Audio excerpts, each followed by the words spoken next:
Sup guys, name is Ray and welcome to another 7 Deadly Sins Grand Cross video.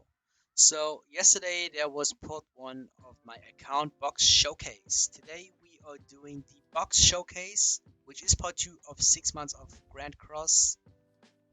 Yeah, something that I just want to say is that I noticed that my sound quality isn't too good at the moment, but I'm working on a new mic which will take me 2 to 3 weeks to upgrade. So I hope you guys don't mind and still can enjoy my content.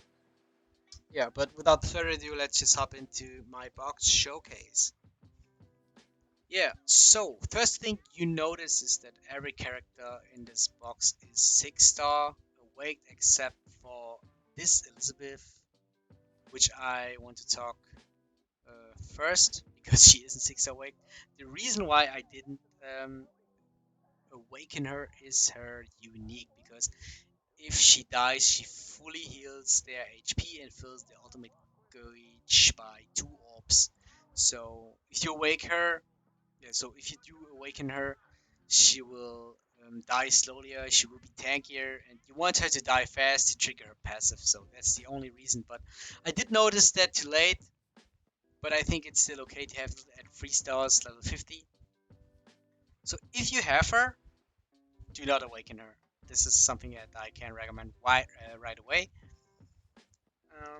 How do you get all your characters 6 stars? So what I can recommend is do every boss stage, all these 6 boss stage every day, even if they're not on half stamina. And if they are on half stamina, just choose any of those 6 stages after you spawned all your demons and rerun them for the rest of the day.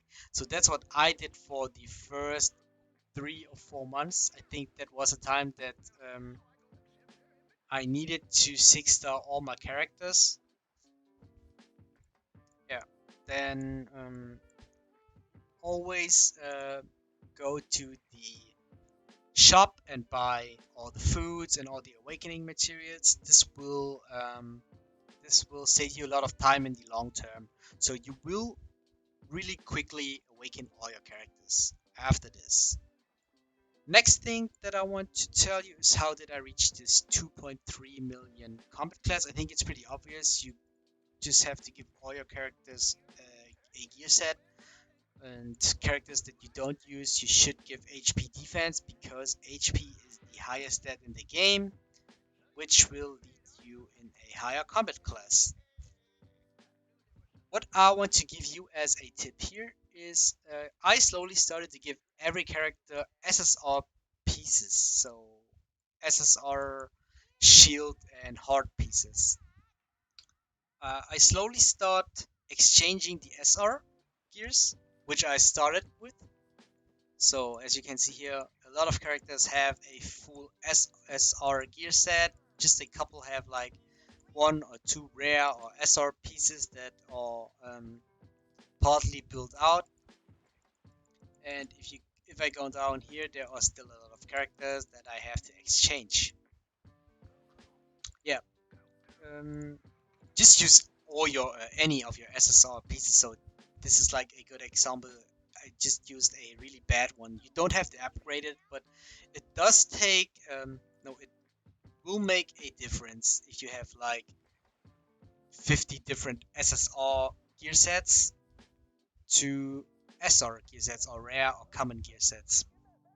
Yeah, this is something that you don't have to rush. You can just slowly exchange them. Yeah, that's it like for the overall box. Now I want to talk like particular characters. Let's start with the AOT characters. So I have Mikasa. I do think she is the best out of the Attack on Titan characters that has the most longevity that you can use in future PvP content.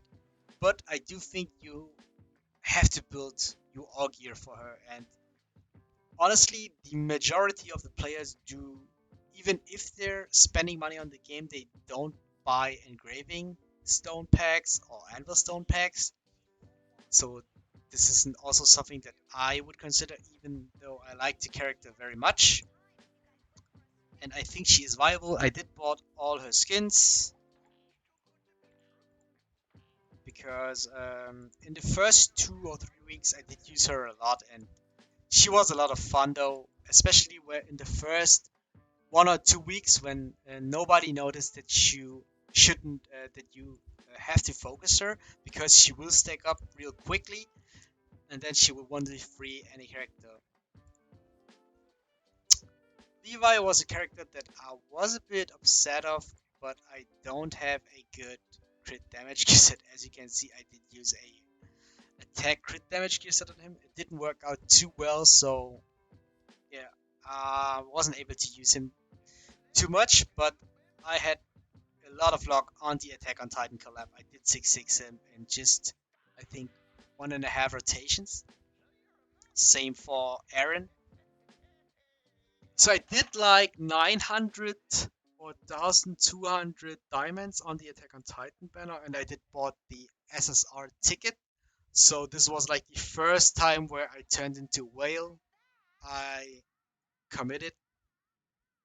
So usually I just buy monthly and weekly pack and a skin once or twice a month. But on the Attack on Titan banner, I did made a huge whale thing. Yeah, that's because I do like Attack on Titan a lot, and it's for the collection. Yeah, then there is Valenti, which I want to talk first. I didn't bought any skin of her, but I did use her for 3 weeks when she came out without having any skin, but she was really good. She did a really good job for me in PvP. Next thing is Escanor.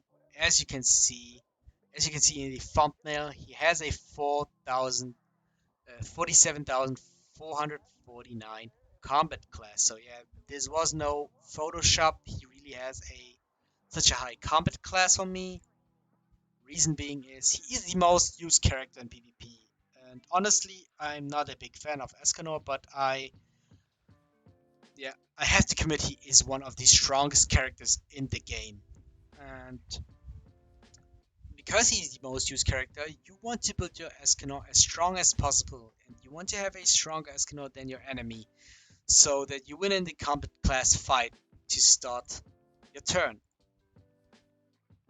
So of course, I have 5 UR weapons, 5 UR outfits, and 4 UR cosmetics, and the 1 SSR cosmetic because he doesn't have a 5th UR cosmetic currently in the game, but it will come later on.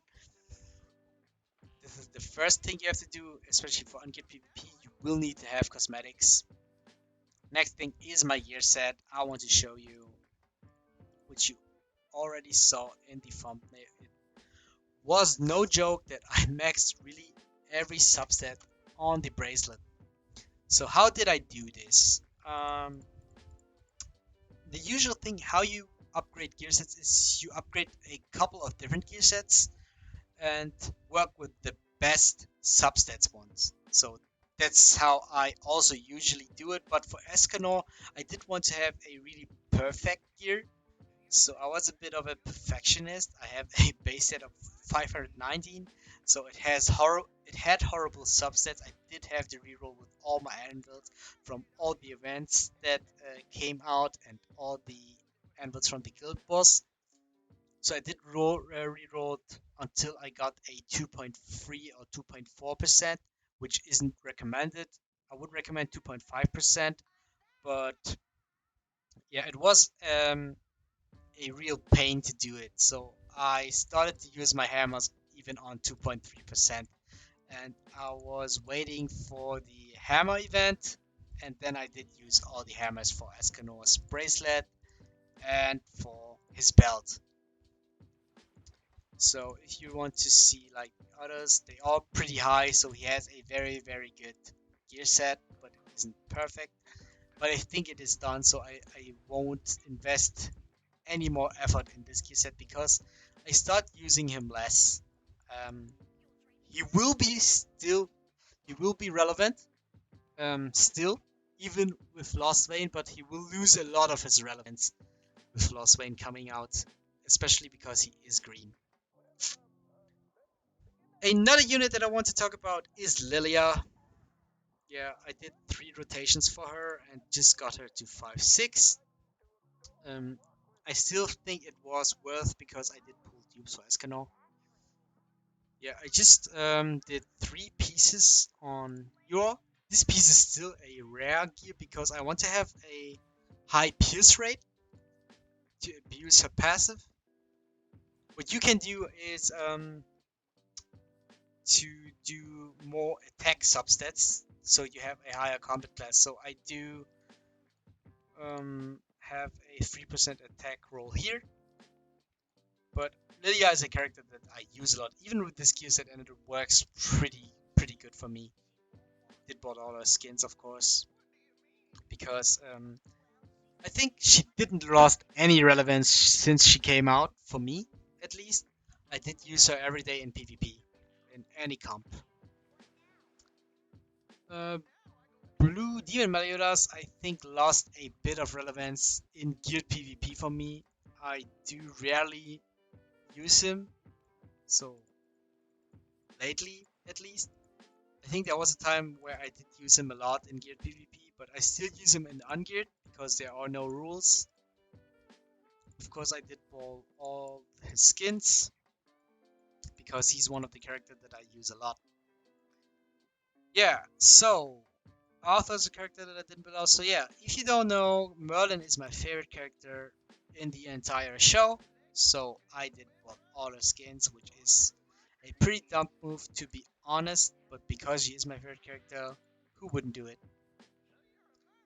Yeah, she has a lot of free to play skins, so actually I wouldn't recommend to um, buy any skins of her because you can get easily 5 UR pieces for her. Red Merlin is a character that recently really like to use because I pulled her a lot from my Pod 1 SSR ticket that you get weekly.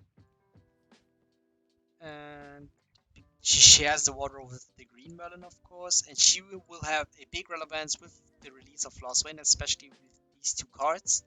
So I'm really looking forward to using her against Lost Wayne.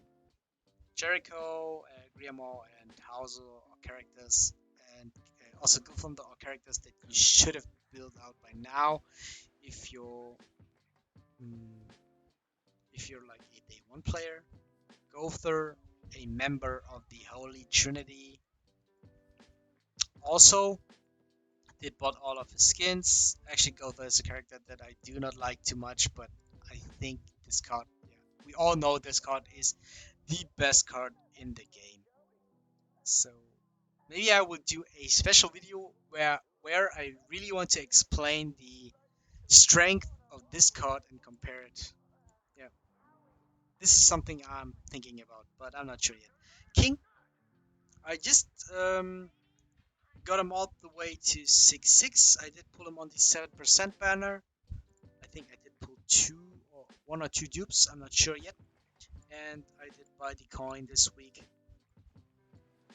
Also bought all his UR skins that are recently in the game, but mainly because I use Red King for PvP to strengthen his combat class. But Blue King will be relevant very soon again. Then this character I did build out a little bit. She is 6-6, but I didn't bought any skin for her. So all these skins were free to play, even this fish hammer, which I bought with the summer ticket. But yeah, Diane was a character that I did use a lot at the beginning of the game. She brought me to Champion 5 actually when Merlin came out. I did use Merlin, King, and Diane for the Old Rush team, and I had like a 90% win rate for that time. But I think you have to build her really high now to make her relevant. She has a high combat class, but you have to give her UR gear and buy her skins to make her relevant. And even then, it's not sure. Yeah, I think all the other characters are not that relevant. Counter Meliodas was a character that I begin with, so he was the reason why I began the game. So I did say I won't reroll if I pull this guy. I will start the game, and it caught me up until today. I still enjoy the game very much. It is one of the best gacha games that I ever played.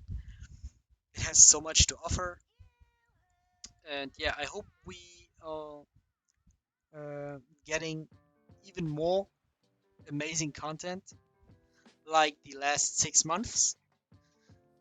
And yeah, I think that's it for today's box showcase for the 6 months into Grand Cross thing.